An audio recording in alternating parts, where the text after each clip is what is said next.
पादसरोजयुग्मे ब्रह्मेन्द्ररुद्रमुनिवृन्दशिरोभिवन्दे श्रीमच्चकार्यतिराजसुपूजिते च शुद्धं मदीयहृदयेन्द्रनमस्तु लग्नं माताण्डुसिंहस्य पिताण्डुसिंहः भ्राताण्डुसिंहस्य सखाण्डुसिंहः विद्याण्डुसिंहो द्रविणण्डुसिंहः स्वामिण्डुसिंहो सकलण्डुसिंहः हितोण्डुसिंहः परगोण्डुसिंहः यतो यतो वापि ततोण्डुसिंहः नृसिंहदेवं न परं न किञ्चित् तस्मान्नृसिंहं शरणं प्रपद्ये यो नित्यमच्युतपदाम्बुजयुग्मरुक्मव्यामोहगशैजराणि तृणाय मेने अस्मद्गुरोर्भगवतोऽसते सिन्धोः रामानुजस्य शरणौ शरणं प्रपद्ये श्रीमान् वेङ्कटनाथार्य कवितार्किककेसरी वेदान्ताचार्यवद्यो मे सन्निधत्तास्तुताकृते प्रपद्ये निरवद्यानात् निसर्गां गुणसम्पदा शरणं भवभीतानां शतकोमुनीश्वरं श्रीरङ्गेशयतीन्द्रा करुणया असौस्यादिग्रहितं यादश्री नरसिंहसार्यमुनि पादाम्बुलेन्द्रं दान् दीक्षान्तिजयादिस्वगुणे बान्धं बुधाग्रेशरं श्रीमद्रङ्गशतानि योनिपतिं श्रेयोनिधिं संशये श्रीमत्श्रीरङ्गपृथ्वीश्वरसर्विपुणा रम्यनेन्द्रेण दृष्टन्यस्तात्मान्तसुम्मेन अयरिषडिगित्योगिनेरुप्रसादात् राज्ञ श्रीरङ्गकार्यप्रभवेदि तदेह भ्रातलक्ष्मीदिगुमास्थानं सेदेयतीन्द्रं तदगुणवीररज्येक्षतारिं श्रीरङ्गनाथशतकोपेतीन्द्रदृष्टं लक्ष्मीदिगुणसदवित्करुणैकपात्रं श्रीरङ्गवीरपुराषटोपभृज्यं वेदान्तदेशीतीन्द्रमहं प्रबध्ये सम्प्राप्त अध्यात्मशास्त्रं नरगरिजडचित्रङ्गभूतार्याभ्यां कारुण्याक्षिन्मे विवेकविभोः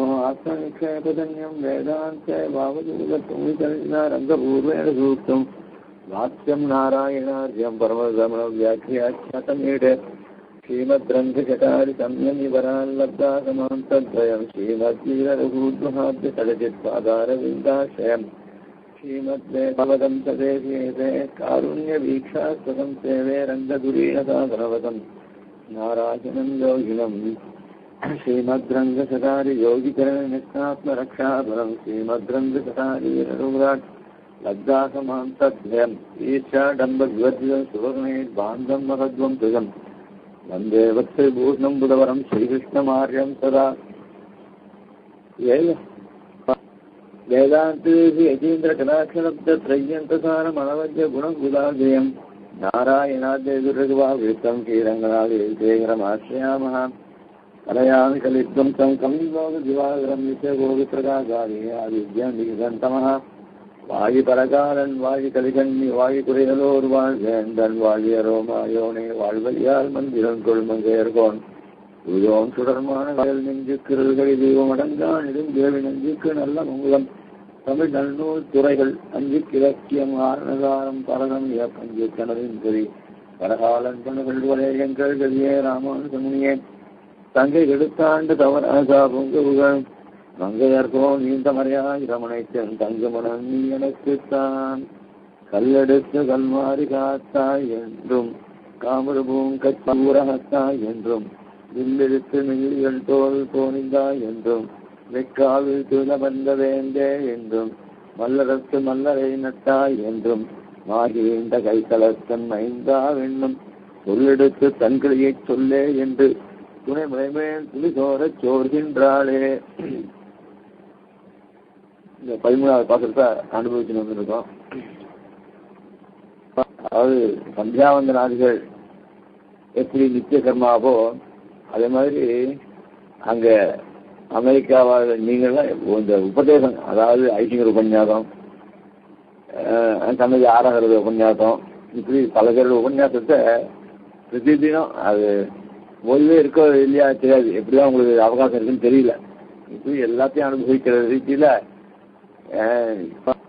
ஐசிங்கர் கல்விக்கு பாத்திரமான அடியனையும் ஏதோ கொண்டு இதை கேட்க நித்தியங்கிற மாதிரி ஆயிருக்கு. இப்போ உங்களுக்கு நிச்சயம் உபன்யாசம் இல்லைன்னா உங்களுக்கு தூக்கம் இல்லாத தூக்கம் இருக்காது போடுறது, அப்படி ஒரு நித்தியம் உண்டு பண்ணிட்டு இருக்கோம். ரொம்ப ஆச்சரியமான இது. அதுல இந்த அதாவது யுக அவதாரங்கள், அதுக்கு முன்னாடி இருந்த அவதாரங்கள், இதை பத்தி ஒன்று ஒன்றா சொல்லிட்டு அனுபவிச்சுன்னு வந்துட்டு இருக்கா. அதுல ராமாவதாரத்துல நடந்ததான விஸ்வாமித்திரர் ராமலட்சுமணன் ஆயிஷண்டு தன்னுடைய யாகம் பூர்த்தியான பிற்பாடு மித்திலைக்கு ஆயிஷன் வர, மித்திலைக்கு ஆயிஷன் வந்தா அந்த ஊர்ல ஜனக மகாராஜன் அவளை வரவேற்று அந்த ஊரை பிரசித்தமான அந்த வில் வில்ல பாவம் பார்க்கறான்னு சொல்லி விஸ்வாமித்திரர் ஜனக வைத்து சொல்ல, ஜனகர் அந்த வில்லினுடைய வித்தான சொல்ல, விஸ்வாமித்திரனுடைய ஆஜ்ஞையின் பேர்ல ராமன் அந்த வில்ல முதித்தான். அதாவது ஜனக மகாராஜன் வில்லை யார் முடிக்கிறாரோ அவளுக்கு தான் பொண்ணை கொடுக்க போறேன்றது அவன் ஏற்கனவே அவன் முடிவு பண்ணி பிரதிஜை பண்ணிட்டு இருக்கிறது. ஆனா இங்க ராமன் ஏதோ அந்த யாதிர்ச்சிகமா விஸ்வாமித்திரர் கூட்டின்னு வந்த அதாவது மகான்களுக்கு கீழ்ப்படிந்து நடக்கிறவா அந்த ரீதியில ராமன் வசிஷ்டர் விஸ்வாமித்திரர் போன்ற மகான்கள் என்னுடைய பரிச்சயத்துல ரொம்ப பவ்யமாக இருக்கக்கூடியவன். அவ சொல்ற வார்த்தையை கேட்கிற ரீதியில அந்த வில்ல முடிச்சு அவ்வளவுதானே தவிர இந்த கல்யாணம் பண்ணிக்கிறது அந்த உத்தேசம்லாம் அவனுக்கு இல்லை. ஏதோ சொன்னார் விஸ்வாமித்திரர் சொன்ன வில்ல முடிச்சேன். வீதியெல்லாம் விஸ்வாமித்திரர் திருவிழா எனக்கு என்னன்னு தெரியாது, தசரத சக்கரத்தினுடைய திருவிழா என்னன்னு தெரியாது, வசிஷ்ட திருவிழா என்னன்னு தெரியாது. ஆனால் என்னுடைய காரியமானது என்ன அப்படின்னா வில்ல முடிக்க வேண்டியது அப்படின்னு சொல்லி, அதனால அவளுடைய தீர்மானம் எடுத்து அது பிரகாரம் நான் கல்யாணம் பண்ணிக்கிறேன் அப்படின்னு சொல்லி, அப்போ அந்த வில்லு இருக்கிறதுனால என்ன ஆச்சு அப்படின்னு சொன்னா இவனுடைய தோல் வலிமையை காமிச்சு அந்த தோலுக்கு அவளுடைய தோலுக்கு அரவணைப்புக்கு ஹேதுவானான் இவன்.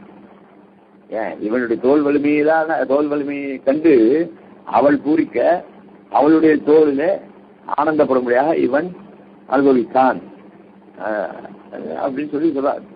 தோல் தோய்ந்தான்னா இவனுடைய பராக்கிரமத்தை வெளிப்படுத்தி இவனுடைய புஜபல பராக்கிரமங்கள் எல்லாம் அனுபவித்த கண்டு மசிந்தவளான சீத்தையானவள் தன் தோளுக்கு அவனை இரையாக்கி கொண்டாள் அப்படின்னு சொல்லி சொல்ற.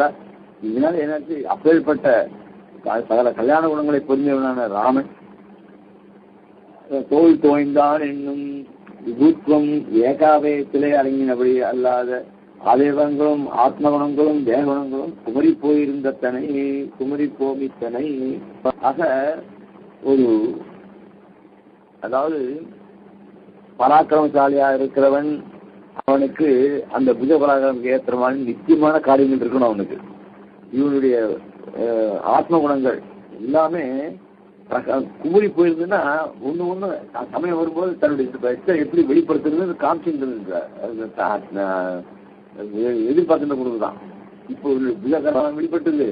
இவனுடைய அந்த திருமணம் போனாக்கா ஐயரை கேட்டுக்கொள்ளுங்கள் அப்படின்னு சொல்லி சொன்னாலும் அதனால இவனுடைய பவ்யத்தின் அவ்வளவு காலத்துல பையனா பசங்களா இருந்தானாக்கா உடனே கல்யாணம் பண்ணி பண்ணல. அந்த மாதிரி இல்லாத நான் என்னுடைய காரியமானது வில்ல முடிச்சேன், மேற்கொண்டு காரியத்தெல்லாம் நீ எங்ககிட்ட பேசக்கூடாது, என்ன தசரதை வர வைக்கோ இல்ல வசிஷ்டரை வர வைக்கோ இல்ல விஸ்வாமித்திரோ கேட்டு பண்ணிட்டு அது அப்படின்னு சொன்னாலும் இதெல்லாம் அப்படிப்பட்ட ஆத்ம குணங்கள். இந்த ஆத்ம குணங்களும் தேக குணங்கள். ஆத்ம குணங்கள் என்ன, தேக குணங்கள் என்ன அப்படின்னா ஆத்ம குணங்கள் கல்யாண குணங்கள்னா ஆத்ம குணங்கள். தேக குணங்கள் இந்த பராக்கிரமங்கள் தேக குணங்கள். இவைகள்லாம் எப்படா சமயம் வரும்போது தன்னை பிரகாசப்படுத்துகிறது காத்திருந்து அந்த சமயம் வந்து காமிச்சிருக்கு. அப்படிப்பட்ட இத்தால் நித்திய அனபாயினியான விராட்டியை பிரிந்தாலும் உதகம் பண்ணுவாரும் சேர்ப்பாரும் வேண்டிய இருக்கிறபடி சேதனுக்கும் இவ்வளோ பாதி அனன்யார்கத்தும் சொரூபத்திலே உண்டானாலும் ஆச்சாரிய சமாசனமும் புருஷகார அபேட்சமும் உண்டாயிரே ஈஸ்வர விகாரத்துக்கு இருப்பது. ஆக இப்போ கிராட்டி கிட்ட கொண்டு சேர்த்தது யாரு அப்படின்னா விஸ்வாமித்திரன். அவள் அயோனியாக அவள் ஜனக மகாராஜனுக்கு மகனா பிறந்தாள். விஸ்வாமித்திரன் கொண்டு வரணும்னா இதை பத்தி தெரிய போறதோ, அதனால விராட்டியை பிரிந்திருந்த ஒரு அவதார விஷயத்திலையும் நின்படியெல்லாம் தன்படியே இருக்க அப்படின்னு சொல்லி பிராட்டியும் சங்கல்பித்துக் கொண்டு அவன் அவதரிக்கும் போதெல்லாம் இவ்வளவு அவதரிக்கிறார். ஆக அப்படி அவதாரத்துக்கு முன்னாடி எப்படி இருக்கா அப்படின்னா பக்ஷத்தலத்திலே நிச்சயம் அனுப்பாயினி, அவனை விட்டு ஒரு காலம் பிரியாதவள் அவள். அப்படிப்பட்ட அவதார விஷயத்துல அவன் பிரிக்கும் போதெல்லாம் இவ்வளவு பிறகுறாள். அப்படிப்பட்ட நிச்சய அனுப்பாயினியான பிராட்டியை இந்த அவதார திசையில பிரிந்திருந்தால் கூட உதகம் பண்ணுவாரும் சேர்ப்பாரும் வேண்டி இருக்கும்படி. உதகம் அப்படி சொன்னா அவளுடைய அதாவது பிரிவினுடைய துக்கம் இருக்கும். அதனால 2 பேருக்கு பிரிவாட்டம் வருவோம். அந்த பிரிவாட்டை போக்கி உதகம் பண்ணுவார். நீர் பார்ப்பாரு. தாகம் எடுத்தவனுக்கு நீர் சேர்க்கிறாள் இல்லையோ, அந்த மாதிரி தாகம் எடுக்கணும்னு தாகம் வந்ததுன்னா ஒருத்தர் இந்த ஜலம் அங்க இருக்கு, அங்க போய் சாப்பிடுன்னு யாராவது ஒண்ணுமே தெரியாத ஒரு திக்கு தெரியாத கேட்ட உட்காந்துருக்கான், தீர்த்து தாகம் அப்படின்னா அந்த சமயத்துல ஒருத்தர் வந்து தீர்த்தம் இருக்குப்ப அப்படின்னு சொல்லுவா. அந்த மாதிரி வழிகாட்டுற ஒருத்தர் கூடவே ஆசன் போய் வந்து அவனுக்கு தீர்த்தத்தை கொண்டு கொடுத்துருவா. அதனால அப்படி எல்லாம் பண்ணக்கூடிய அந்த அந்த ஸ்தானத்துல தான் இவர்கள் யார் ஆச்சாரியர்கள் இருக்கார். கேதனுக்கும் இவ்வளவு பாதி அனன்யார்கத்துவம் சொரூபத்தில் உண்டானாலும் ஆச்சாரிய சமாசயனமும் புருஷகால அபேட்சையும் உண்டாயிரே ஈஸ்வர விஷயங்கள். பெருமாளை அடையணும் அப்படின்னா பெருமாளை அடையணும்னாக்க இவனால அனன்யார்கத்தெல்லாம் எல்லாம் உண்டு. இவனுக்கு எம்பெருமாள் கிட்ட பிரீத்தி உண்டு, பக்தி உண்டு, எல்லாம் உண்டு. இருந்தாலும் அத்த ஒரு கடகரா இருந்த ஒரு ஆச்சாரியன் கொண்டு இந்த ஆச்சாரியன் காமிச்சாதான் நமக்கு எம்பெருமான் யாருன்னு தெரியும்.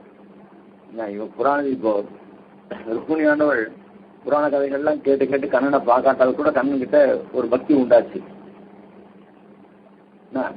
அப்ப அந்த பக்தி அந்த மாதிரி புராணங்கள் பக்தி இருந்தால் கூட இவனை கொண்டு நேர பிரத்யட்சம் எம்பெருமான் இப்படிப்பட்டவன் அவனுடைய சொரூபம் இது அப்படின்ட்டு சொல்லிக் கொடுக்குறது ஆச்சார உபதேசம் தான். அதனால அந்த ஆதி சேதனுக்கும் இவ்வளவு பாதி அனன்யார் சத்துவம் சுரூபத்திலே அனன்யார் சத்துவம் இவன் எம்பெருமானை தவிர வேற யாரும் கதி இல்லை நமக்கு அப்படின்ற அனன்யார் சத்துவம் இருந்தால் இயற்கையிலே இருந்தால் கூட அது ஆச்சாரிய சமாசமும் புருஷகாரம். நம்மளை போல ஜீவாத்மாவை சிபாரிசு பண்ணி சொல்றதுக்கு பிராட்டி அவசியம். திருவடியில் உபாயத்தை அனுஷ்டிக்கிறதுக்கு ஆச்சாரியன் அவசியம் நமக்கு. எப்படிப்பட்ட உண்டாயிரே ஈஸ்வர விஷயத்துக்கு உன்னை தெரிந்து.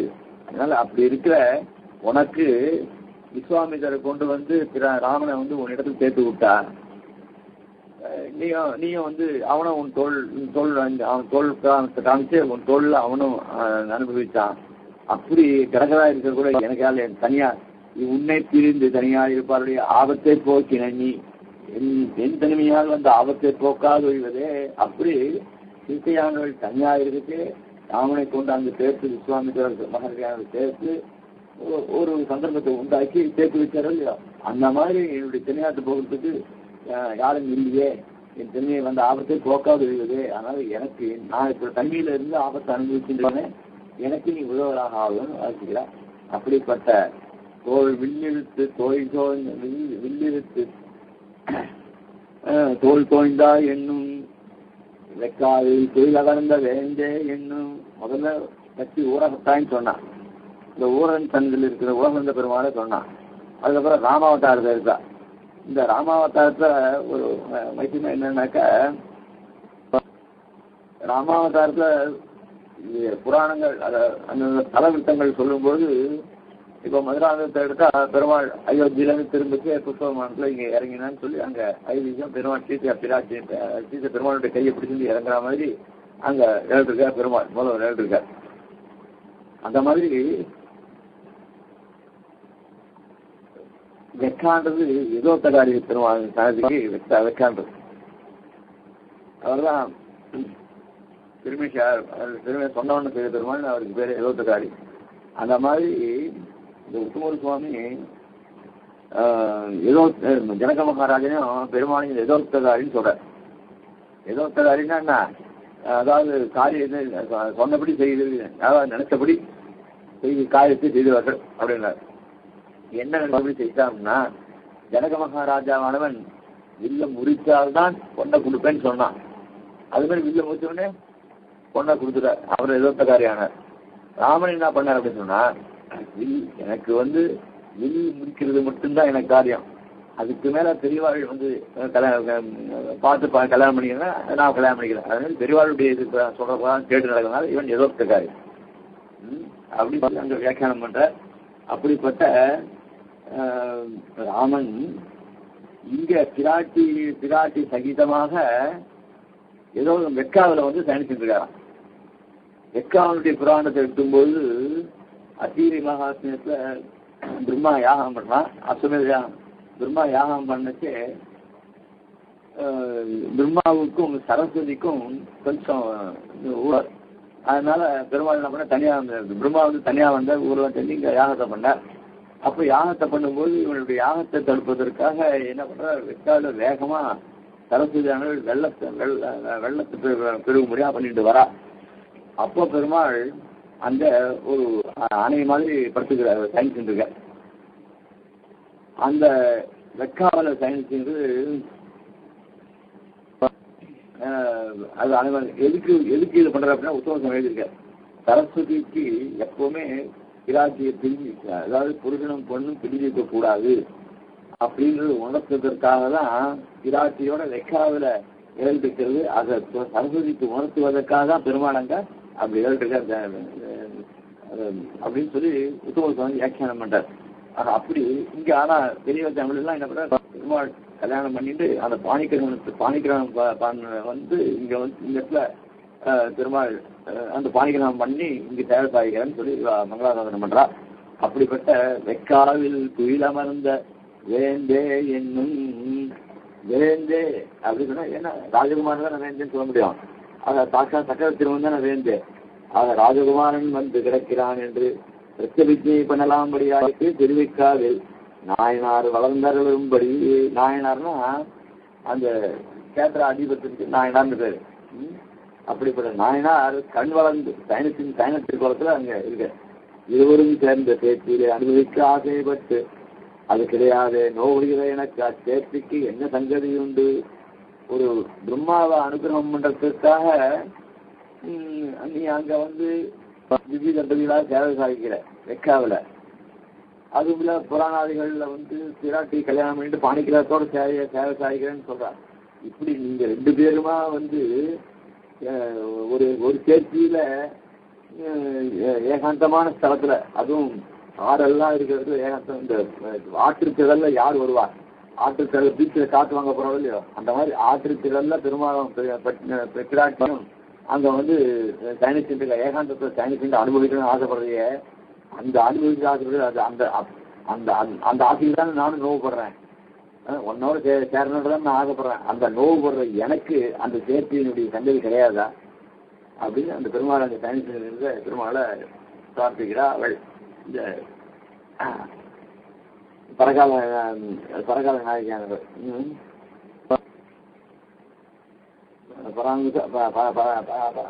பரகால நாயகியானவள்.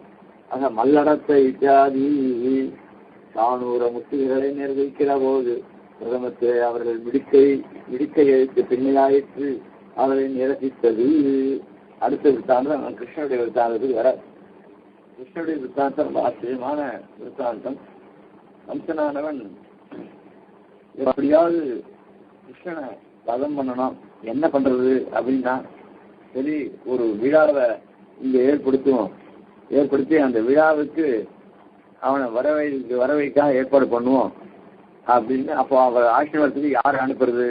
ஒரு பத்திரிகை போட்டா வரமாட்டான், நேரம் ஒருத்தர அனுப்பணும். சில பேர்ல பத்திரிகை அனுப்பிச்சா கூட நேரம் சொல்லல. அட்லீஸ்ட் இந்த காலத்துல தான் வசதியா இருக்க, போன் இருக்கு, மெயில் இருக்கு, இந்த வசதி எல்லாம் இருக்க, ஒரு வார்த்தை சொல்லக்கூடாதா அப்படின்னு இருப்போம். அந்த மாதிரி பத்திரிகை அனுப்பிச்சா அவன் வரமாட்டான், நேரம் ஒருத்தர். சரி யார் சொன்னா யார் வார்த்தையை சொன்னா அவன் நம்புவான் அப்படின்னு அந்த அவன் யோசனை பண்ண. அப்ப அக்ரூரை அனுப்பல. அக்ரூர் அப்பதான் அந்த அக்ரூர் அப்படின்னு சொல்லி அந்த விஸ்வராமத்துல ரொம்ப ஆச்சரியமா எழுதியா இருக்கு. அக்ரூர் பெருமாள் செய்கிறோன்ட்டு பெருமாளை ஆக்ஷனுக்காக போற. பெருமாளையும் ஆக்ஷன் வர. பெருமாளும் கிருஷ்ண பலராமனோட எங்க மதுரைக்கு எழுற. அந்த மதுரையில நுழைஞ்சையே தாண்டூரை முடிச்சிங்கன்னு அங்க நிரசனம் பண்ற. அந்த நிரசனம் பண்றதுக்காக பெருமாள் அங்க எழும்போது தானூறு முக்கியர்கள் நிரசிக்கிற போது பிரதமத்திலே அவர்கள் முடுக்கை அழித்து பின்னையாயிற்று அவர்களை நிரசித்தது. அந்த ஒரு மல்யுத்தம் அப்படின்னு சொன்னா அந்த மல்யுத்தத்துல போட்டி போடுறவா ஒருத்தர் அவளுடைய ஒரு ரூபத்தை பார்த்தா ஓஹோ இவனுடைய இதெல்லாம் பார்த்தா ரொம்ப நம்மளோட கொஞ்சம் இதுவா போடுற. அப்புறம் பார்ப்பான் நம்மளோட நம்மளோட சக்தி குறைப்பேன் இல்லடா அப்படின்னு சொல்லி ஒருத்தன் மனசுல ஒரு எண்ணத்தை உண்டு பண்ணிப்பான். அந்த மாதிரி திருமாவளவன் பலராமன் 2 பேரும் ஏழ்றா, 2 பேரும் சின்ன குழந்தைகள் வீதியில வரைச்சே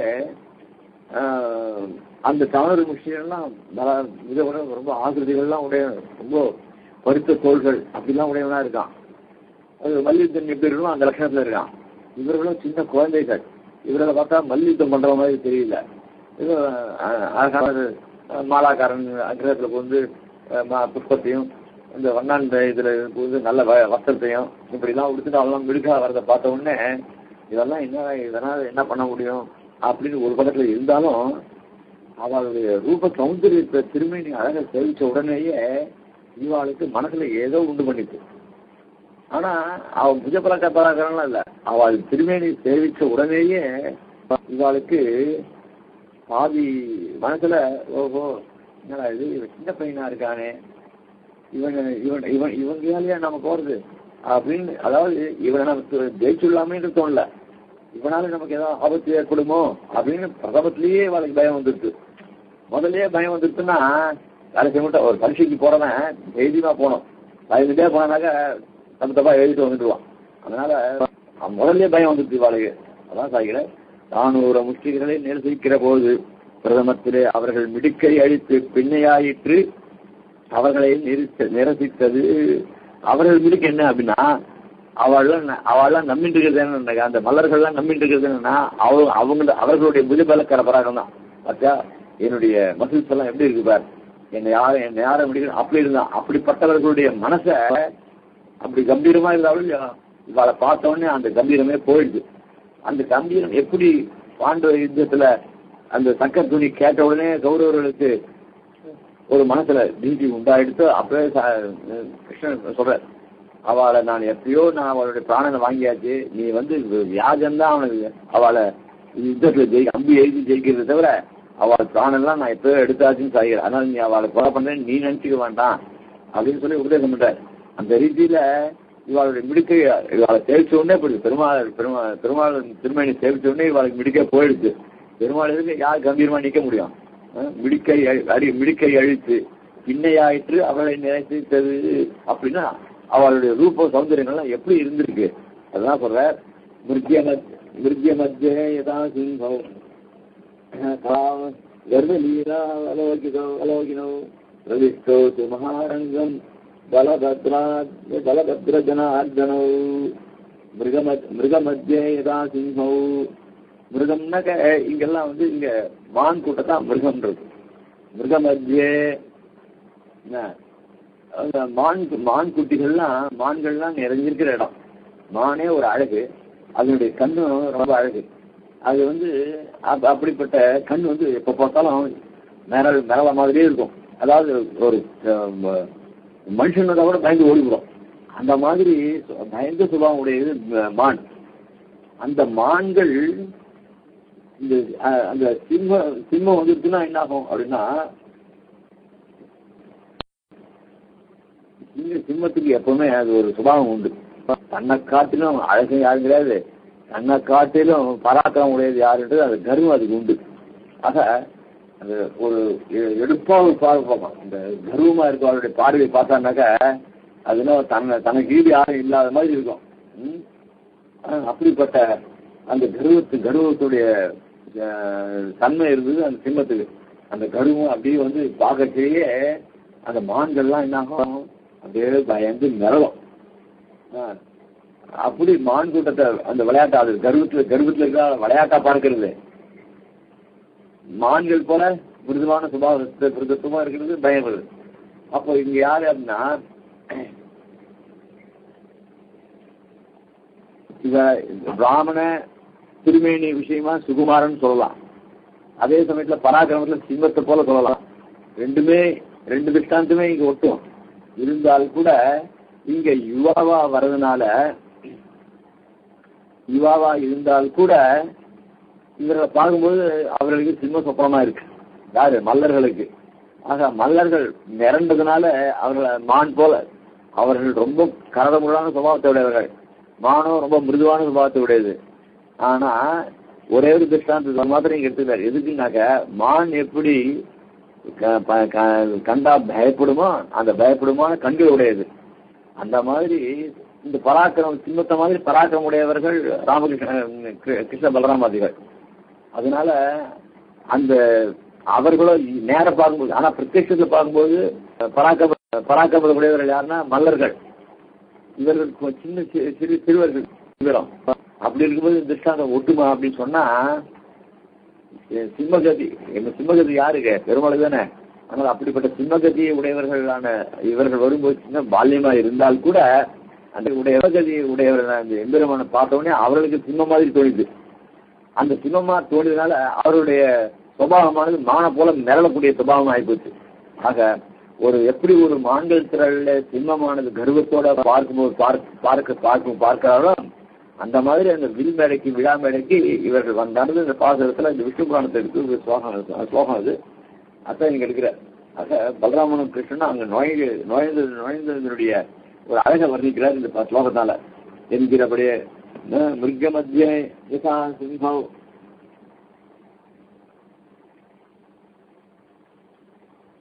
மிருகமத்தேதா சிம்ஹோ கர்வலீலாவலோகினோ கர்வலீலா அவலீலா சர்வசாதாரணமா அது கர்வத்தோட பார்க்கிறது என்கிறபடியே கோடையா பீடத்தை நிரசித்து அதனுடைய கொம்பை இருவரும் கையிலே பிடித்து கொண்டு சத்ருபக்ஷம் என்று மதியாதே குருவேற்பும் தாங்களுமாய் பெரிய திருக்கோடே ரங்க மத்தியத்திலே புகுந்த போது ஒரு மான் குழாத்தின் நடுவே 2 சிம்மன் புக்கார் போல இருக்கையாலே தரிசித்த போதே விடுக்கும் போயிற்று. திருமால் ஏற அழகு கோடையா பீடத்தை அந்த முதல்ல யானையில நிரசனம் பண்ணார்.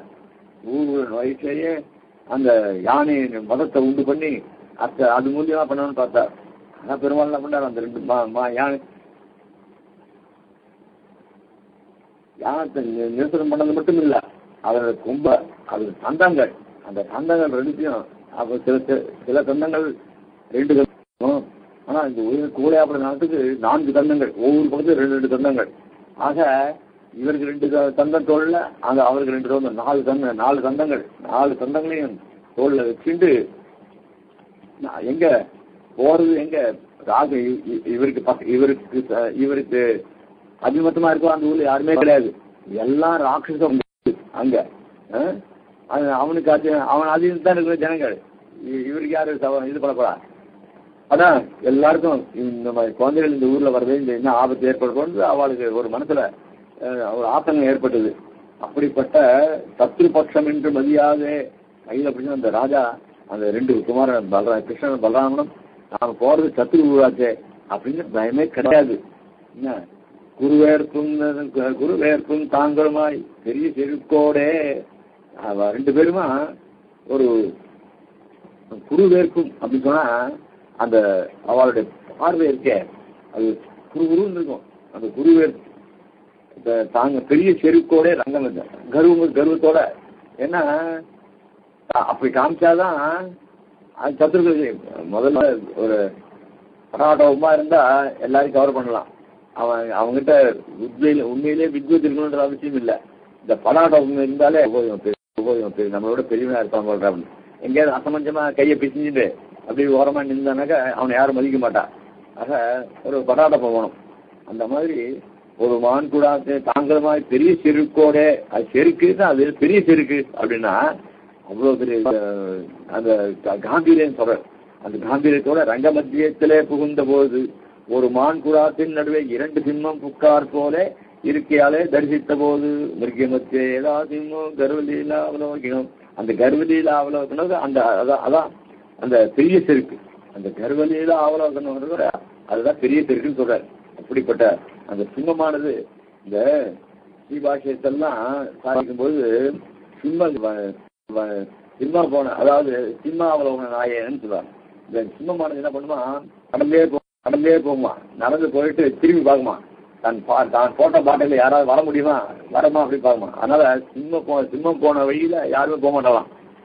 அப்படி அந்த கர்வத்தோட நம்ம போற வழியில யாரும் வர முடியாது, அப்படி போய் பின்னாடி திரும்பி பார்க்குமா. அந்த அவ்வளவு கர்வம் அது. அந்த மாதிரி இவர்கள் போனார்கள். தரிசித்த போதே மிடுக்கும் போயிட்டு பின்னே ஆசிரியத்தை அழித்து விட்டானா ஆயிற்று. ஆக அதுக்கப்புறம் இந்த மல்லர்களை அழித்தான். இப்படிப்பட்ட அங்கனன்றியே மல்லடர்த்து வரும் மல்லரை நிரசித்தபடியே சொல்லுகிறது என்னவோமா திருத்தோள்களின் விடுக்கு. அன்றியே முதல்ல எம்பெருமான சேவித்த உடனேயே அவளுக்கு பாதி போயிடுது. நேரத்துக்கு அப்புறம் தான் நேரசனம் பண்ணார், வியாக்கியானம் பண்ணார். அப்படியே இருக்கட்டுமே, அது வேண்டாம். இன்னொரு அர்த்தமும் சொல்லலாம். என்ன அப்படின்னா மல்லடத்து அப்படின்னா திருத்தோள்கள் விடுக்கு இல்லையோ. இப்போ இவள் ரூபத்தை பார்த்த உடனேயே அவளுக்கு போயிடுத்து அவரை வதம் பண்ணான்னா அது சுவாரஸ்யம் இல்லை. ரூபத்துடைய அதாவது திருமணியுடைய அழகை வர்ணிச்சான்றது சொல்லலாம். இருந்தால் கூட அந்த தோளுக்கு பராக்கிரமத்துக்கு அது சரியாகாது.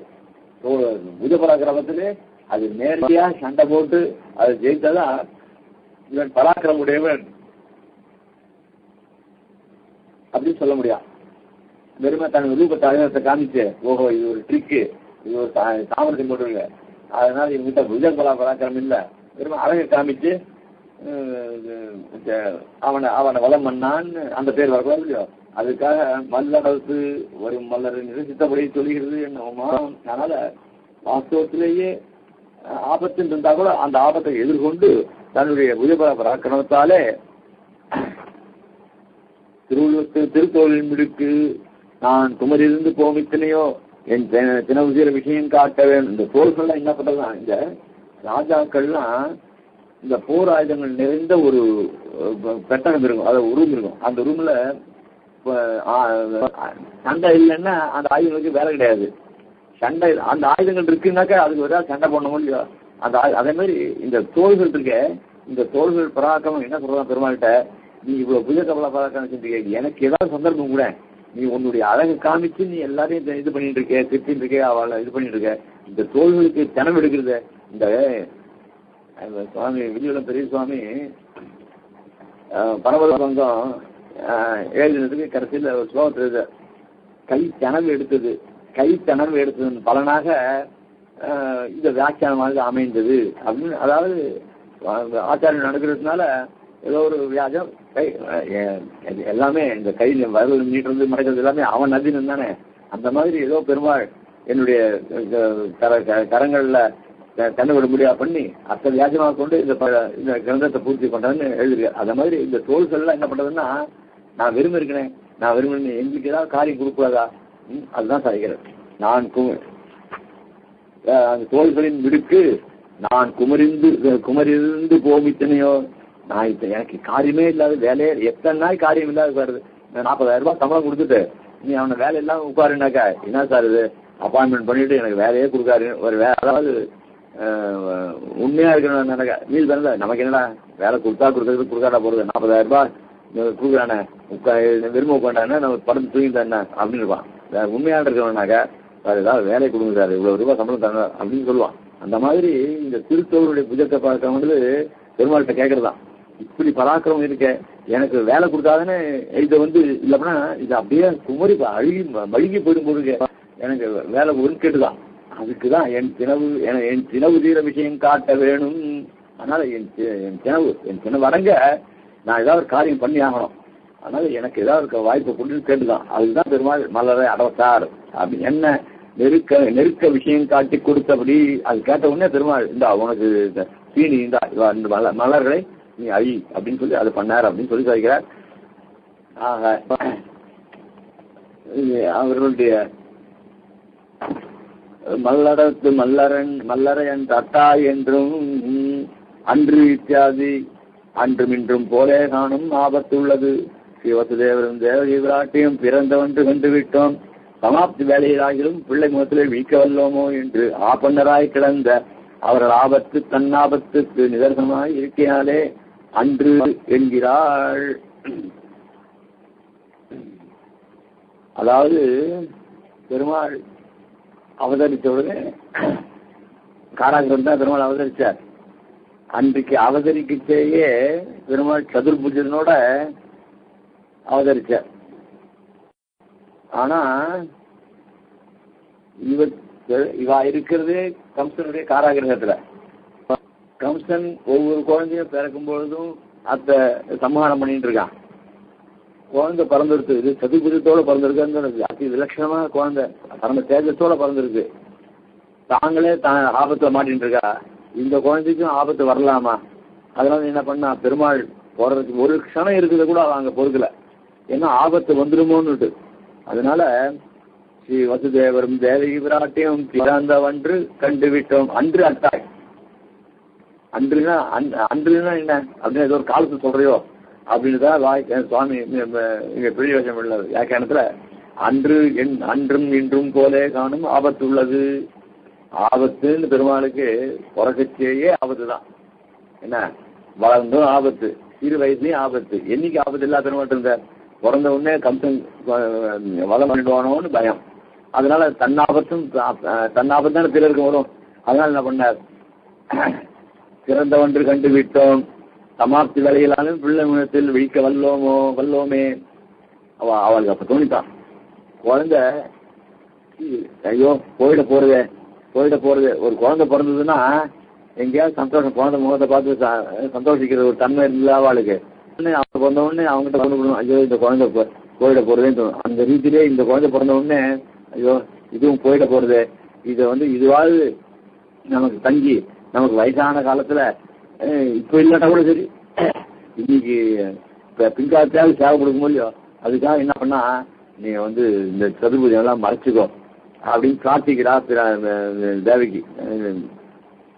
பிரார்த்திச்ச உடனே பெரும்பாலும் தன்னுடைய ரூபத்தை மாத்திக்கிற, குழந்தையா மாத்திக்கிற. இப்படி பண்ணி எதுக்காக பண்ணார் அப்படின்னு சொன்னா, பிற்காலத்திலும் பிள்ளை முகத்தில் விழிக்க வல்லோமே. நமக்கு பிற்காலத்திலா பெருமாள் கிடைக்காத கூடுமே, இந்த மாதிரி குழந்தையாக பிறந்திருக்க, பிறந்தவன்று கண்டுவிட்டோம், அன்னைக்கு பார்த்துட்டோம். சமாப்தி வேலையெல்லாம் நமக்கு என்னைக்கு ஆயுசு முடியுதோ சமாப்தி வேலையாகிலும் பிள்ளை முகத்திலே விழிக்க வல்லோமே. யோகா சமாப்தி வேலையில நம்ம பிள்ளை முடிஞ்சல கூட, ஏன்னா இவாளுடைய சமாப்தி இருக்கட்டும், இந்த குழந்தை சமாப்தியும் இவா எதிர்க்க அது எங்க கொண்டு இது பண்ண போறான். ஆக சமாப்தி வேலையிலும் பிள்ளை முகத்தில் விழிக்க வல்லோமே, இப்படி இருக்குது அவாதத்தை என்று ஆபன்னராய் கிடந்த, ஆபன்னர்னா ரொம்ப ஆபத்திலேயே கிடந்த இந்த வசுதேவர்கள் அவர்கள் ஆபத்து தன்னாபத்துக்கு நிதர்சனமாய் இருக்கையாலே அன்று என்கிறாள். அதனால அன்னைக்கு அவர்களுக்கும் ஆபத்து, இவ்வளவு தனக்கும் ஆபத்து அப்படின்னு இருந்ததுனால அன்று அட்டாய், அன்றைக்கு உனக்கு ஆபத்து வந்ததே, அன்றைக்கு அட்டாயிரு, இந்த அன்றைக்கு நீ அவனை அழிச்சியோ இல்லையோ. இவர்கள் முகத்திலே சென்று வீழ்த்து பின்னை விரோத நிரசனம் பண்ண பிராப்தமாக இருக்க அது செய்யாது ஒழிந்தது விரோதி கிடக்க செய்து. அதாவது எங்க வந்திருக்க பெருமாள், மதுரைக்கு எழுந்திருக்கார். வசுதேவன் தேவகி எங்க இருக்கா? காராகிரத்தில் தான் இருக்கா. பெருமாள் மதுரைக்கு வந்த உடனே நேரம் எங்க போய் பார்க்கணும்? காராகிரகத்தில் போய் அப்பா அம்மாவை பார்க்கணும்னு தோணாது, போகல. ஏன் போகல? இவர்கள் முகத்திலே சென்று வீழ்த்து பின்னை விரோத நிரசனம் பண்ண பிராப்தமாக இருக்க. மதுரைன்னு நினைச்சாலே கம்சன் இருக்கிற ஊருக்கு வந்தாம வர வேண்டாம் இவனுக்கு. ஐயோ காராகிரகத்தில் இருக்காளே, அவளை போய் பார்த்துட்டு வரலாமே, அதுக்கப்புறம் நிரசனம் பண்ணலாம், எப்போ வேணாலும் பண்ணலாம், இவன் நிரசனம் பண்றதில்ல அப்படின்னு தோணலாம் இல்லையோ? தோணல. அதான் இவர்கள் முகத்திலே சென்று விழித்து பின்ன விரோத நிரசனம் பண்ண பிராப்தமாக இருக்க. இன்னும் ஒரு பெருவாளை சேவிச்சுட்டு அதுக்கப்புறம் தான் ஒரு நல்ல காரியம் பண்றதா இருந்ததுனாக்கா, கெட்ட காரியம் பண்றதா இருந்தாலும் பெருவாளை சேவிச்சு அவர்கிட்ட நியமனம் வாங்கிட்டு போறது ஒரு விசேஷம் இல்லையா? அந்த மாதிரி பண்ணலாம் இல்லையா? இருக்கு. அப்படி பிராப்தமாக இருக்க அது செய்யாது ஒழிந்தது. பெருமாள் அது செய்யல. விரோதி கிடக்க செய்தே சென்று விழிக்கிறதுக்கு பிரயோஜனம் என்னும் நினைவாலே ஏற்கனவே பிறக்க செய்ய பயந்து நீ உன் கைகள் ஒன்று சதுபதிலாம் மூடிக்கோன்னு பிரார்த்திச்சா, பயந்து இருக்கா. நான் கொஞ்சம் வளர்ந்து யுவாவா இருக்கிற சமயத்துல இப்படி போனா, ஐயோ நீ இப்படி யுவாவா இருக்கியே, இந்த ஊர் உள்ள வந்துட்டியே, திருப்பி உனக்கு எந்த ஆபத்து வந்துட போறத, நீ போ இந்த வயவே வராத அப்படின்னு சொன்னா என்ன அப்படின்னு விரோதி இருக்கச்சே போனானாக்கா அவளுக்கு திருப்பி அந்த பயம் தான் இருக்கும். ஐயோ நீ இந்த ஊருக்குள்ள வந்துட்டியே, விரோதி இருக்கிற இடத்துக்கு வந்துட்டியே, உனக்கு ஆபத்து வந்துடுமே, உன்னை யாராவது கொண்டுடுவாளே அப்படின்ற பயம் இருக்கும் இல்லையோ? அப்ப நான் போய் என்ன பிரயோஜனம்? நான் போன உடனே என்னை கட்டி வாரி அணைச்சிட்டு இதனால ஒன்று எங்க இருக்கிற இப்படி வளர்ந்துட்டியே அப்படின்லாம் பேசினானாக்கா எனக்கு சந்தோஷமா இருக்கும். ஆனா அவளுக்கு அந்த மாதிரி என்ன சந்தர்ப்பம் இல்லையே. அவ திருப்பி நீ போயிடுவ உன்னை யாராவது கொண்டுடுவா, வந்த உடனே இப்படி இந்த அவசரத்தையே சொல்லியிருந்தானாக்கா அவளை போய் பார்த்து என்ன பண்ண. அதனால விரோதிகளை நிரசனம் பண்ணிட்டு போனா அவளுக்கு ஒரு மனசுல தெம்பு வரும். ஆஹா, இவ்வளவு சாமர்த்தியம் இருக்கா பையனுக்கு, அதனால நீங்களே கவலை இல்லை, நமக்கு இன்னைக்கு இருந்தாலும் விடிவு காலம் ஏற்படும் அப்படின்னு ஒரு எண்ணம் வராது அவளுக்கு. அதனால பெருமாள் விரோதி கிடக்க செய்தி சென்று விழிக்கிற இதுக்கு பிரயோஜனமே ரொம்ப ஆசை. அதாவது எப்படி எல்லாம் வியாக்கியானம் பண்றா. அந்த விரோதி இருக்கச்சேயே அவ மனசுல பயம்தானே இருந்துட்டு இருக்கோம். அந்த பயத்தினால அவ என்ன எப்படி கொஞ்சுவா. அதனால விரோதிகளை நிரசனம் பண்ணணும். விரோதி கிடக்க செய்தே சென்று விழிக்கிறதுக்கு விரோதிகளை வச்சுட்டு நான் போய் பார்த்தா அதுக்கு என்ன பிரயோஜனம். அவளுக்கும் பயத்தோட பயம் இருப்பா, நாமும் போய் அப்பா போய் பார்த்து என்ன ஆனந்தத்தை அனுபவிப்போம், ஒன்றும் கிடையாது. அதனால பிரயோஜனமே கிடையாது. என்ன நினைவாலே விரோதி நிவர்த்தி பூர்வமாயிரே காக்க சித்தி இருப்பது. நமக்கு அகங்கார மமகாரங்கள் போனா அப்படிதானே பெருமாளுடைய அனிஷ்ட நிவர்த்தி போனாதானே இஷ்ட பிராப்தி கிடைக்கும். அதனால அம்மா அப்பா இஷ்ட பிராப்தி, ஆனா அனிஷ்ட நிவர்த்திகள் முன்னாடி நிக்கிறத அதையெல்லாம் போயினாதானே இஷ்ட பிராப்தி கிடைக்கும். ரொம்ப ஆச்சரியமான விரோதி நிவர்த்தி பூர்வகமாயிரே. விரோதி நிவர்த்தி அகங்கார மமகாரங்கள் யாரு சாண்டர முஷ்டிகள் இவெல்லாம் விரோதிகள். பூர்வமாயிரே காப்பிய சித்தி இருப்பது. அதனால இவெல்லாம் ஒழிச்சு அவுட்டு தான் காப்பியம் நமக்கு அடைய வேண்டிய வஸ்து அடையலாம். மல்லரை அட்டாய் என்னும் சித்தி இருப்பது. மல்லரை அட்டாய் என்னும் மாதா பிதாளுக்கு வந்த ஆபத்தோ போக்கலாவது, பிரணயினிக்கு வந்த ஆபத்து போக்கலாகாதோ. மகா பாவிகளான சாணுர முஷ்டிகள் பெற்ற தோல் அத்தோலை ஒழிய செல்லாது எனக்கு அரிதாவதே என்கிறாள். நான் இவ்வாற்றாமையை விட்டு பிரதிகூல வேஷத்தை கொண்டு வந்தேனாக தோலை அனுபவிக்கலாமே என்கிறாள். இவளுக்கு அதுக்கு மேல இவள் அந்த எம்பெருமானுடைய புஜபல பராக்கிரமத்தை ஏற்கனவே சீத்தையின் தோல்ல பெருமாள் தோல் தோய்ந்தா என்னன்னு சொன்னார். இப்போ எம்பெருமான் இந்த சாணுர முஷ்டிகரனை வதம் பண்ணி அவனுடைய புஜபரகாரம் அந்த தோல் மேல இவளுக்கு ஆசை வந்துருக்கு. இல்ல முறிச்சு பிராட்டிய தோழில பெருமாள் தோய்ந்தான்னு சொன்னார். இப்போ சாணுர முஷ்டிகளை வதம் பண்ண புஜத்தை பார்த்த உடனே இவளுக்கு அந்த தோல் அதனுடைய ஆசையனும் நமக்கு கிடைக்காதா. மாதா பிதாவுக்கு வந்த ஆபத்து போக்கலாவது. அங்க அம்மா அப்பாவுக்கு வந்த ஆபத்துன்னு சொல்லி சாணுர முஷ்டிகளை போக்கினார. நான் ஒரு பிரணயினா அவனோட எப்பவுமே இருக்கிறதுக்கு விரும்புகிறவள். அப்படிப்பட்ட எனக்கு அத்தோலை ஒழிய செல்லாது எனக்கு அரிதாவதே. அப்படி அவன் சாணுர முஷ்டிகள் பெற்ற தோல் மகாபாவிகள் பெருமாளை வதம் பண்ணு வர்றானே அவனை மகாபாவிகள். அதனால ஒரு சம்பிரதாயத்துக்கு விருத்தமான சொன்னா அவெல்லாம் மகாபாபின்னு சொல்ல என்ன சொல்ல முடியும். சம்பிரதாயத்துக்கு விருத்தமா இருந்தால் மகாபாபிகள் தான். அந்த மாதிரி பெருமாள் விஷயத்துல ஒரு மகாபாதிகள். இந்த மகாபாதி சப்தம் அது அப்படிப்பட்டது. மகாபாதிகள் சாணுர முஷ்டிகள் பெற்ற தோல் அந்த அவளுக்கு எம்பெருமானுடைய தோல்னால அவளுக்கு மோட்சம் கிடைச்சது. அது அந்த தோலை ஒழிய செல்லாது எனக்கு அந்த தோல்ல தானே நான் ஆசைப்படுறேன். அதை மறக்கவே முடியல என்னால. செல்லாது எனக்கு கண்ணை மூடினா கூட அவன் தோல் அவன் கண்ணில் நிக்கிறது. அப்படிப்பட்ட அவனுடைய புஜபலம், அவனுடைய புஜத்தினுடைய ஒரு அழகு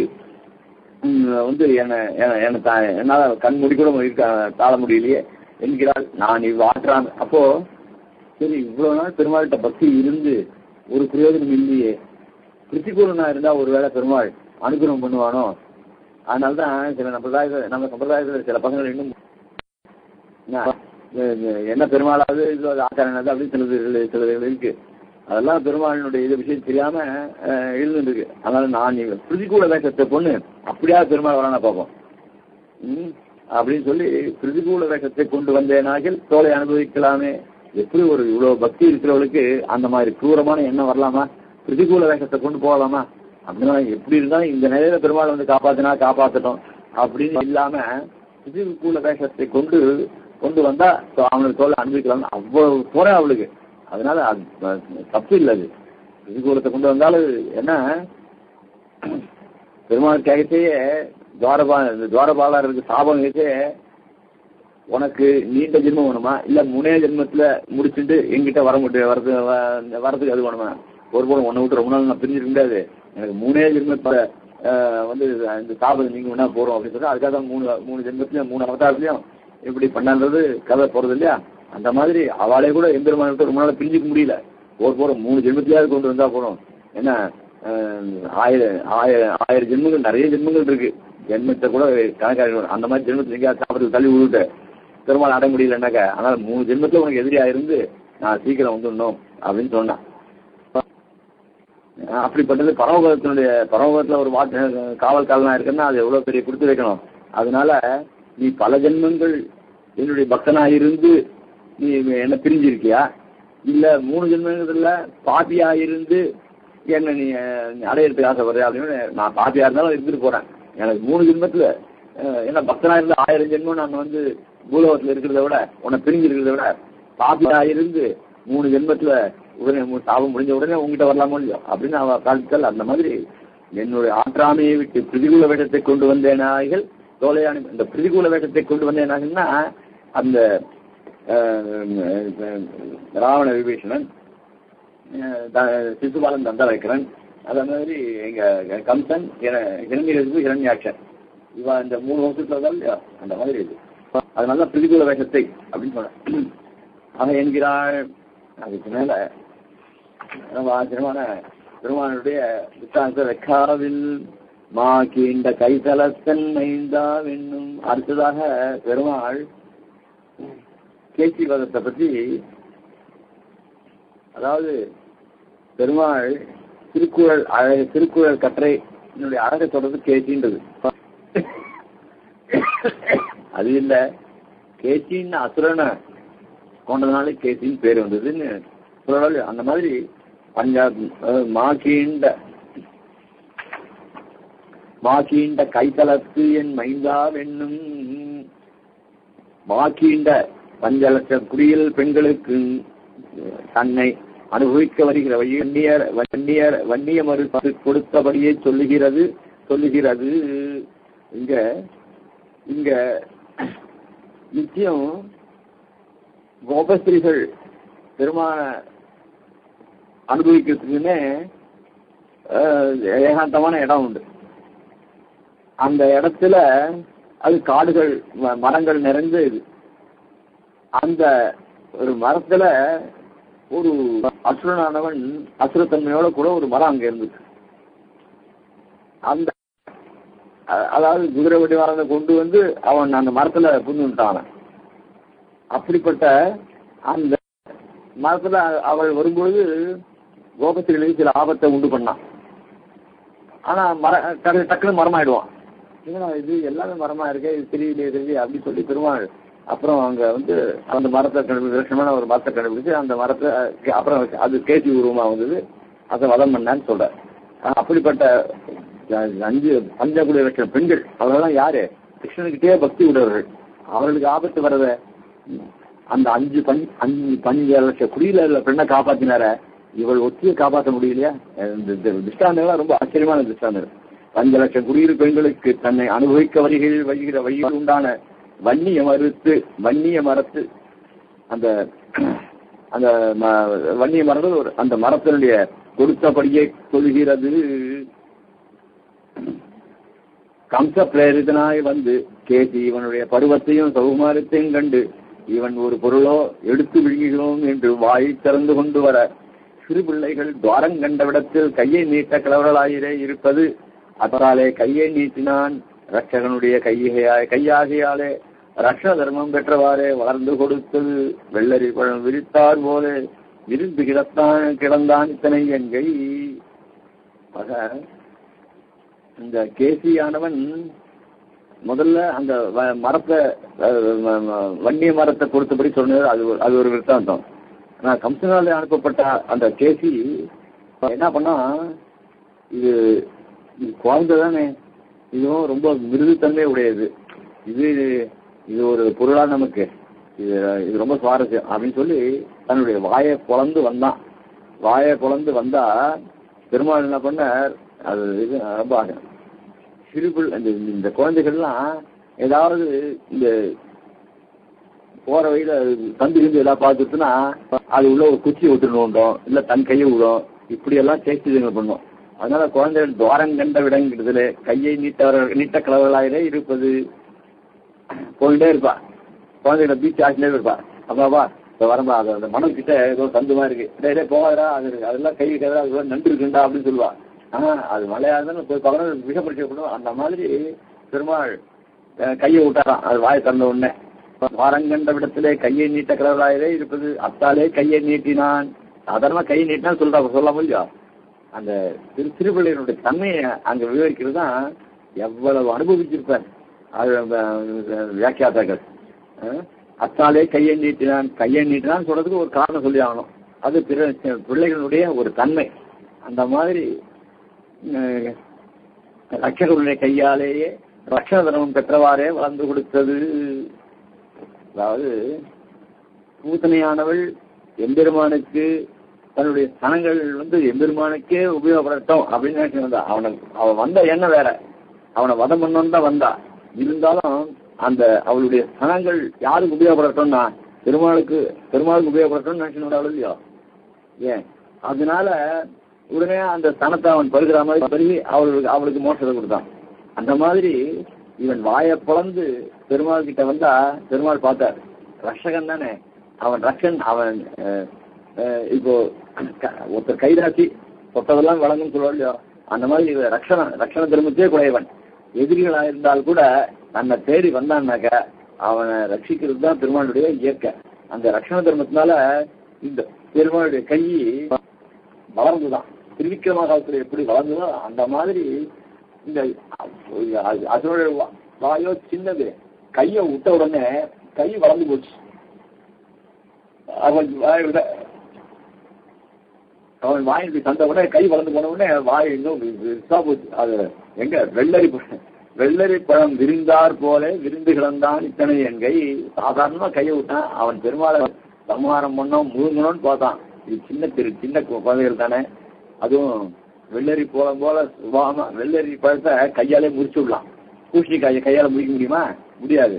வெள்ளரிக்காயை கையாலே முடிக்கலாம். அந்த மாதிரி வெள்ளரி பழத்தமானது அவ்வளவு மிருதுத்தன்மையுடையது. அந்த மிருதுத்தன்மையுடையது தான் சாப்பிடலான்னு பார்த்தோம் இல்லையா. பார்த்தா இல்லையா அந்த வெள்ளரி பழமான்னு நினைக்கிறேன் வார அப்படின்னு சொல்லிட்டு கடினத்தன்மையான கையை வளர்ந்து அது வாயையும் பெருசாகி போந்து போயிட்டான். அப்படியே அப்படிப்பட்ட விருந்தார் போல விருந்து கிடத்தான் இத்தனை என் கை என் மைந்தா வெண்ணும் திருப்பாடியில் பெண்களை வசீகரித்த பருவத்தை காட்டு என்னை அனன்யார்கையாக்கினியானே என்னும். அப்படிப்பட்ட திருவாய்ப்புல பெண்களை வசீகரித்து பருவத்தை காட்டி அவெல்லாம் பண்ணிய இப்போ என்ன அனாதியாகிட்டிய பன்னெண்டு. நான் இப்போ எந்த நிலையில் இருக்கேன், அவளுக்கு கிடைச்ச பாக்கியம் கூட எனக்கு கிடைக்கலையே. ஆபத்சகமான திருநாமங்களை ஆதிகிரணம் பண்ணி, அதனால இவன் ஆபத்சகன், இவனுடைய திருநாமத்தை தான் நான் சொல்லிட்டு இருக்கேன். ஆனா இன்னும் எனக்கு பெருமாள் தேவை கொடுக்கலையே அப்படின்னு சொல்லி இவள் இன்னும் ரொம்ப வருத்தப்பட்டு இருக்கா. அப்படிப்பட்டவள் அது வேற பெருமாளுடைய திருநாமத்தை சொல்லெடுத்து தங்களே சொல்ல என்று துணைமலை மேல் துளிசோர சோர்கின்றாளே. இப்படிப்பட்ட ஒரு திருநாமங்களை ஆரம்பத்தை சொல்லெடுத்து சப்தோச்சாரணம் மலை எடுத்தார் போல இருக்கிறது காணும் இவளுக்கு. அவன் மலை எடுக்கிற போது அவனுடைய சக்தியை நினைத்து கல்லெடுத்து என்றாள். சப்த உச்சாரணம், முதல்ல ஒரு சப்தத்தை சொன்ன உடனேயே அந்த கிளி மீதியை பூர்த்தி பண்ணிடுது. சப்த உச்சாரணம் மலை எடுத்தார் போல இருக்கிறது காணும் அவளுக்கு. அவன் மலை எடுக்கிற போது அவனுடைய சக்தியை நினைத்து கல்லெடுத்து என்றார்.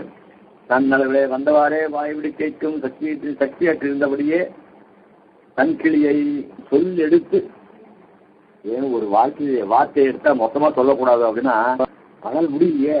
அவள் பெருமாளே நினைச்சிட்டு இருக்கா, பேச முடியல. ஆனா அவனை பத்தி சொன்னோன்னு இருக்கு. திடீர்னு கல்லெடுத்துன்னு சொன்னான், அவளால பூர்வமா சொல்ல முடியல. உடனே கல்லெடுத்துன்னு சொன்னா அவனுடைய வைபவத்தை நினைச்சோடனே திரும்பி மயங்கி விழுந்துடுறா. ஆனா இந்த கிளி ரொம்ப சாமர்த்தியம். அதனால்தான் கல்லெடுத்து என்றால் நன்னர்கள் வந்தவாறே வாய் விடுக்கைக்கும் சக்தி. வாய் விடுக்கைக்குன்னா மேல் கொண்டு வார்த்தை சொல்ல முடியல அவளை. வாய் விடுக்கைக்கும் சக்தி அற்றிருந்தபடி அதுக்கு மேல சக்தி இல்லை அவளுக்கு. தன் கிளியை தான் விழுந்து தான் சொல்லெடுத்து தன் கிளியை சொல்ல. அந்த சொல்லெடுத்து ஆரம்பத்தில் ஒரு சொல்ல எடுத்தால் தன் கிளியை தான் விரும்பி வளர்த்த கிளியை பாவை பேணாள். அது போக்கியமாய் தோன்றினவாறே பாவை அநாகரித்தாள். சொல்லெடுத்து தன் கிளியை அதான் அந்த கிளிய அந்த பாவை பயனால் அது என்று அது போக்கியமாய் தோன்றிட்டனவாறே பாவை அனாதரித்தாள். எங்க பாவைன்னு சொல்லிட்டு அதுக்கு முன்னாடி பாசத்துல சொல்ற, அதாவது பாவை பயனால் அப்படின்னு அதுக்கு முன்னாடி பாசத்துலயும் சொல்ற.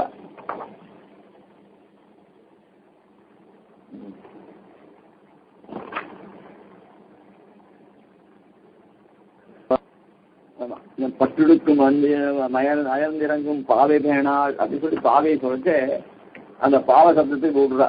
அதனால அது போக்கியமாய் தோன்றிட்டனவாறே பாவையை அனாதரித்தாள். இதுக்கு திருநாம ஸ்பர்சம் உண்டாகியால் ஆதரிக்கிறாள். அப்போ முதல்ல பாவை பேனான்னு சொல்லி தான் பட்டு உடுத்திண்டு அந்த பாவையாக பெருமாளுக்கு சேவை சாய்கிறது வந்தா. அவ பார்த்தா சரி இனிமே இதெல்லாம் அது எடுபடாது, அதனால அந்த பாவையா இருந்த தன்மையை விட்டாவும். ஏன்னா அது இனிமே எழுந்து அவளால இப்ப சொல்ல முடியல. அப்போ முதல்ல வஸ்திரங்கள்லாம் உடுத்திட்டு அவன் வருவான், எப்படி இருந்தாலும் வருவான்னு சொல்லிட்டு நான் அழகா இது பண்ணிதான் அந்த பாவை தன்மையை அப்படியே இருக்கணும்னு வச்சா. இப்ப என்ன பண்ணா, இப்ப பேசுறதுக்கு சக்தி இல்லை, அதனால பாவை பேனான்றதை விட்டா. இப்போ கிளியை வச்சுட்டா, தான் வளர்த்த கிளியை. அதனால இப்போ பாவையை அனாதரித்து இவளை ஆதரிக்கிறா. ஏன் இவளை ஆதரிக்கிறா அப்படின்னு சொன்னா, இது சொல்றது பெருமாள் திருநாமத்துக்கு சொல்றது. அதனால இந்த பெருமாள் திருநாமத்துக்கு சொல்றதுனால இத்தை ஆதரித்தாள். இதற்கு திருநாமஸ்பர்சம் உண்டாகியாலே ஆதரிக்கிறாள். பரிக்கிரகங்களில் வந்தால் சொரூபேன தாஜ்யம் இல்லை. சில வஸ்துக்கள் தியாஜ்யம், சில வஸ்துக்கள் தியாஜ்யம் இல்லை. ஏன் அப்படின்னு சொன்னா, எம்பெருமானுக்கு உகந்த வஸ்துக்கள்லாம் பரிக்கிரகம் பண்ணிக்கணும், எம்பெருமானுக்கு உகாத வஸ்துக்கள்லாம் தியாஜ்யம் பண்ணணும். அந்த மாதிரி இப்ப புஷ்பங்கள்ல நல்ல உயர்ந்த புஷ்பமா பெருமாளுக்கு வேண்டியதாக அதை எடுத்துக்கிறோம், சிலது வேண்டாம்னு சொல்றோம். அதே மாதிரி பழங்கள்ல சில பழங்கள் பெருமாளுக்கு பரிக்கிரகம் பண்ண முடியா இருக்கு, சில தியாஜ்யங்களா இருக்கு. அதே மாதிரி இங்க கிளி தானே, இந்த கிளியை போய் ஆதரிக்கிறாமா அப்படின்னு சொன்னா, தனக்கு வேண்டிய தோழியை இப்போ விட்டுட்டா கிளி எடுத்துக்கல அப்படின்னு சொன்னா, இந்த கிளி பட்சியா இருந்தால் கூட பெருமாள் திருநாமத்தை சொல்றது. அதனால இத பரிகிரகம் பண்ணாள். அதான் பரிகிரகங்களில் வந்தால் சொரூபேன தியாஜமும் இல்லை. அதனால அந்த சொரூபேன தியாஜம் இல்லைன்னா அது எம்பெருமானுக்கு போகிற வஸ்துவா சம்பந்தப்பட்ட வஸ்துவா இருந்ததுன்னா அதை உடனே பரிகிரகம் பண்ணும், அது தியாஜம் பண்ணக்கூடாது. சொரூபேன உபாதேயமும் இல்லை, உபாதேயம் இல்லை. இதே அது உபாதைன்னு நினைக்க வேண்டாம். ஆனா சொரூபேன உபாதையம் இல்லைதான், இருந்தாலும் அது சம்பந்தம் எம்பெருமான் திருநாமத்தை சொல்றதுனால அத்தை வச்சுட்டு இது பண்ண பிரதிகூலமான போது சர்வமும் தியாஜமாக கிடவது. இப்ப இவங்களுக்கு இருக்கிற தசையில அது அனுகூலமா இருக்கு. பிரதிகூலமா இருந்துச்சுக்கோ, இதெல்லாம் நம்மளோட நன்னா பழகிட்டு இருந்தான், நன்னா சொல்லிட்டு இருந்தான். நமக்கே விரோதம் பண்ணாக்க அப்ப என்ன பண்ண, தியாஜம் பண்ண வேண்டியதுதான். அவன் அப்படியே திரும்பி வந்தால் நல்லபடியா வந்தான்னா கூட அவனை ஏற்றுக்கூடாது. பிரதிகூலமான போது சர்வம் தியாஜம். எப்போ ஒரு விரோதமான காரியங்கள் பண்றானோ அவனுடைய சம்சர்க்கம் நமக்கு வரவே கூடாது. ஆனா அப்படிப்பட்ட வரும்போது சர்வமும் தியாஜ்யமாக கிடவது. ஆக பகவத் விஷயத்துல எது பிரதிகூலமாக இருக்கோ அவைகளெல்லாம் தியாஜ்யம். உபாதேயமா இல்லாதது கூட பெருமாள் சம்பந்தமா இருந்ததுன்னா அதை நம்ம ஏத்துக்கலாம் அப்படின்னு சொல்ல. ஆக இந்த கிளியை பாவை பேனான்றதை விட்டுட்டு ஏன் இப்ப கிளியை எடுப்பாது, அது அதுக்கு இவ்வளவு தூரம் விவரிக்கிற. பிரதிகூலமான போது சர்வமும் தியாஜ்யமாக கிடவது, அனுகூலமான போது சர்வம் உத்தேசமாக கிடவுதுரே. ஆக கிளியை எடுத்துட்டு கிளி இப்படி வச்சுக்கிறாளே, ஒரு தோழி வச்சு கூடாத கூட அப்படின்னு சொன்னா அதுதான் சொல்ற. இப்போ அவளை விட இப்போ இவள்தான் அனுகூலமா இருக்கா, கிளிதான். ஆக சொல்லடு சொல்லே என்று திருநாமத்தை சொல்லீர் என்று ஆதிக்கிரகணம் பண்ணி கொடுத்தாள். சொல்லெடுத்து தன் கிளியை தான் வளர்த்த கிளியை சொல்ல என்று முதல்ல ஒரு வார்த்தை எடுத்தா, அதுக்கப்புறம் கிளியை பார்த்து நீ சொல்லு திருநாமத்தை சொல்லீர் என்று ஆதிக்கிரகணம் பண்ணி கொடுத்தாள். ஆதிக்கிரகணம்னா கல்லெடுத்து இது ஆதிக்கிரகணம். அதுல உடனே தன்மாதி காத்தாய் என்றும் அப்படி என்று சொன்னா அது சொல்லிட்டுன்னு அர்த்தம். அனந்தரம் அது சொல்ல தொடங்கிட்டு இப்படி ஒவ்வொரு விற்த்தாந்தத்தையும் அது சொல்லியிருந்தது. இதை கேட்டு அவள் இருந்தவள் சொல்ல என்று துணைமலை மேல் துளிசோர சோர்கின்றாளே. துணைமலை இச்சாதி கேட்பாரே பெற்றதில்லை என்கிறாள். ஸ்ரீஸ்வபாவனை ஒழிய மற்ற வியோகமும் பிறந்து சனோத்தேகமும் பிறந்தோவென்று மற்ற சுதந்திர லட்சணம் தனம் பரதந்திர லட்சணம் அந்த சுவாதந்திர நிவர்த்தியும் பாரதந்திரத்தையும் சொல்லுகிறது. ஸ்திரீகளுக்கு போகோபகரணங்களே முறை கேட்டபோதனுக்கு முறை என்கிறால் பக்தியை நினைக்கிறது. இவனுக்கு போகோபகரணம் பக்தி, அவனுக்கும் போகோபகரணம் பக்தி அப்படின்னு சொல்லி, அதாவது இந்த இவளுக்கு எம்பெருமான் கிட்ட பக்தியானது அதிகமாகி இப்போ எம்பெருமானுடைய இது கிடைக்கல, அவளுக்கு கிடைக்காதனால கிளியை கொண்டு அவனுடைய திருநாமலாம் சொல்றான். அப்படின்னு சொல்லி அவள் சோறு இருந்து துணைமலை மேல் சோறு வேணும் அப்படின்னு சொல்லி சொல்றா. சோர்கின்றாளே அப்படின்னு. அப்படி இந்த சோர்வானது என்ன ஆறுது அப்படின்னு சொன்னா அவளுக்கு கண்டுல என்ன அருவி மாதிரி ஜலம் கொட்டுறது. அந்த ஜலமானது பெருகி என்னோட இவருடைய மார்பாகங்கள்ல ஜலம் வருது. இதனால என்ன ஆகுதுன்னா அது சமமா தெரியுது, இவளுக்கு வித்தியாசம் தெரியல. இந்த சேத்தன் நமக்கு அத அந்த சனமானது சேத்தனுக்கு பக்தி யோகத்தை சொல்றது. அது ஏற்கனவே பாசனங்கள்லாம் சொல்லியிருக்கா. அது திருமலை, அதாவது ஒன்று தென் திருமலை, இன்னொன்று வட திருமலை அப்படின்னு சொல்லி வியாக்கியானங்கள்லாம் பண்றா. அப்படிப்பட்ட அந்த சனபேதம் இருக்க மற்ற வியோகமும் பிறந்து சனோத்பேதமும் பிறந்தோவெனில் இப்படி ஸ்ரீத்துவ பாவனை அவள் இயற்கையிலே ஸ்ரீ. ஆனா அந்த ஸ்ரீத்துவ பாவனை உரிய அந்த ஸ்ரீத்துவ பாவனை தெரிஞ்சுன்னு சொல்லக்கூடாது. இப்போ அது என்னன்னாக்க சுதந்திர லட்சணம். ஸ்மஸ்ருன்னா என்ன அப்படின்னு சொன்னாக்க இந்த இது இருக்கு இல்லையோ கண்ணீர் பெறுகிறது, அது இயற்கையிலேயே அவள் சுதந்திர லட்சணம். தனம் பரதந்திர லட்சணம். அது பரதந்திர லட்சணம் இந்த தனமானது. அந்த சுவாதந்திர நிவர்த்தியும் பாரதந்திரத்தையும் சொல்லுகிறது. அதனால பக்தி ஸ்ரீகளுக்கு போகோபரமே முறை அவளுக்கு ஸ்ரீகளுக்கு ஒரு அழகு கொடுக்கிறது அவளுடைய. ஆனா சேகபூதனுக்கு இப்படி எங்களுடைய பக்தி இருக்கும் இல்லையோ அவனுக்கு என்னடா அப்படின்னு சொன்னா அவனுக்கு தான் பக்தி தான் அந்த தனமாக சொல்லப்படுகிறது. ஆக பக்திகளை கொண்டு பக்தி சாதனங்களை கொண்டு அவன் இவனுக்கு போகோபகரணம் பக்தி, அவனுக்கும் போகோபகரணம் பக்தி. பரஸ்பரம் ரெண்டு பேருக்கும் எம்பெருமானுக்கும் இவர்கள்ட்ட ஒரு பக்தி, சேத்தனுக்கும் எம்பெருமான்கிட்ட பக்தி. அவன் எம்பெருமான் பக்தின்னு சொல்றது பிரீத்தி, நாம சொல்றது பக்தி, உண்மையான பக்தி, அவன் திருவிழா பக்தி. ஆக பக்தி பிரீதோ ஜனார்த்தனம் சொல்லி அந்த தொகை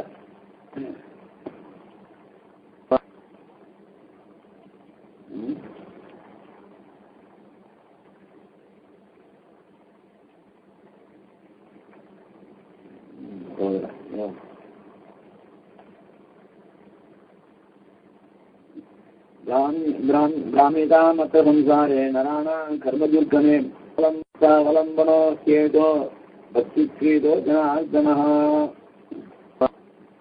அதாவது இவ்வளவு பேர் சம்சாரத்துல வழி தெரியாம கர்மாவனாலே அவர்கள் ஜென்மம் எடுத்து சம்சாரத்துல மூழ்கின்ற கலந்து, அப்படிப்பட்ட இந்த சம்சாரத்தை ஒரு பெரிய காலராத்தின்னு சொல்றா. சம்சாரத்தை ஒரு பெரிய நெருப்புன்னு சொல்றா. சம்சாராகினி விதீபன வியபகத பிராணாத்ம சஞ்சீவின்னு அங்க ஸ்ரீபாஷன் சொல்றா. இந்த இடத்துல சம்சாரத்தை ஒரு காடுன்னு சொல்றா. திக்கு தெரியாத காடு. அந்த சம்சாரத்தை போட்டா எப்படி திரும்பி வருதுன்னு தெரியாது. அது மாதிரி காடு, பெரிய காடுன்னு வர்ணிக்கிறார் இங்க. அதாவது எங்க பிராமியதாம் மற்ற சம்சார பிராமியதாம் அப்படி எங்கேயும் சுவாண்டே இருக்கு. நரானா கர்ம துர்க்கமே, இந்த கர்மாவனாலே இந்த சேத்தரர்கள் அந்த சம்சாரமான காட்டுல பிராமியதான், அதாவது ஞானம் இருந்தா அதுல தப்பிச்சு வந்துள்ளு. ஞானம் அஞ்ஞானம் இருப்பதனால அதுலயே வெளியில வரதுக்கு வழி தெரியாம இது பண்ணிட்டு இருக்கா. அப்படிப்பட்டவர்களுக்கு அஸ்தாவலம்பனோ கேக கையை பிடிச்சு தூக்குறோம் யார் தெரியுமா? பக்தி கிரீதோ ஜனார்தனா. பக்தி கிரீதோ ஜனார்தனா. அவன் இங்க அதான் பார்க்கணும். அதான் நிர்ஹேத்துக்குமான்னு சொல்றால, நிர்ஹேத்துக்குமா அவன் பண்ணவே மாட்டான். நீ பக்தி செலுத்தினாக்க உடனே அவன் உனக்கு அந்த பக்தி கிரீதோ ஜனார்தனா, பக்தியினாலே விலைக்கு வாங்கப்பட்டவன் அவன். அவன் நம்மளுடைய பக்திக்கு கட்டுப்பட்டவன். அப்போ நம்ம பக்திக்கு கட்டுப்பட்டவன் அப்படின்னு சொன்னா நம்ம கிட்ட எவ்வளவு வியாமோகனா இருப்பான். அதனால அப்படி பக்தி கிரீதோ ஜனார்தனாவுக்கு இங்க சாதிக்கிற அஸ்தாவலம்பனோ சேகா, நம்மளுக்கு கை ஒத்தனே ஒத்தந்தான். அவன் யார் தெரியுமா?